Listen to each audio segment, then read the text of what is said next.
আল্লাহ নবী সাল্লাল্লাহু আলাইহি ওয়াসাল্লাম বলেছে যে আলহামদুলিল্লাহ তামলাউল মিজান, যদি কেউ একবার আলহামদুলিল্লাহ বলে মিজানের পাল্লা ভারী করে দেবে।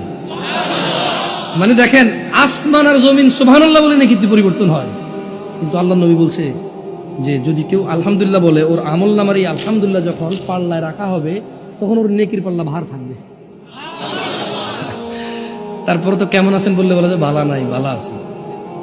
দুইটা কথা হয়ে গেছে, হয় বালা নাই, নেলে বালা আছে, এই তো চলতেছে, যাচ্ছে কোন রকম, আছি কোন রকম, এই তো না। কেমন আছেন? কেমন আছেন? আমি কল করি আপনাদের, কেমন কি করবো এখন? আমি রিং বাজাবো দুইবারের পর আপনারা সবাই রিসিভ করবেন জোরে, কেমন?